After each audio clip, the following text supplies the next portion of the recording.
The Duopoly Paradox, Part 1, The Cannibalization Trap. We've been led to believe that the rideshare market is a traditional open marketplace, but this is not like a nail salon or coffee shop that thrives with competition. Rideshare is a big tech utility with built-in competition protection. It is a zero-sum game of physical logistics, where more players don't lead to health, they lead to cannibalization. To understand why, look at your home's power. How many electric companies bring electricity to your house? Usually one. Even if we had a dozen competitors, the service would be locked in by a contract. Imagine if every time you flipped a light switch, you had to open an app and decide which company would power that specific bulb based on a real-time auction. You wouldn't do it. You'd pick the most reliable one and never think about it again. Rideshare is the only industry that forces this auction on the consumer for a basic utility.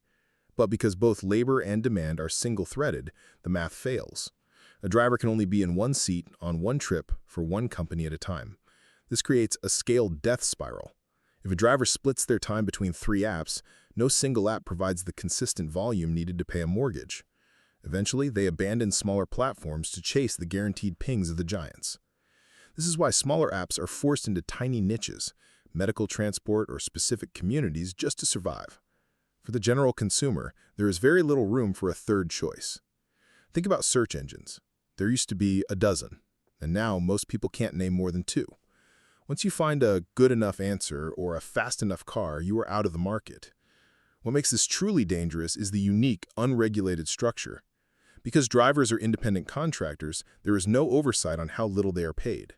Simultaneously, the company controls revenue with an algorithm that changes the price for every rider on every ride. In almost any other industry, this is impossible. You have deceptive business practice lawsuits to protect consumers and employment law to protect labor.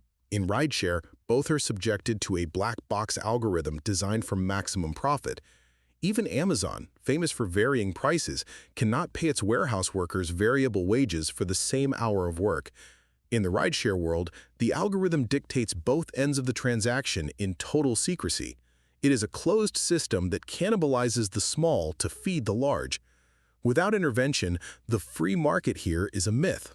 Check out Part 2.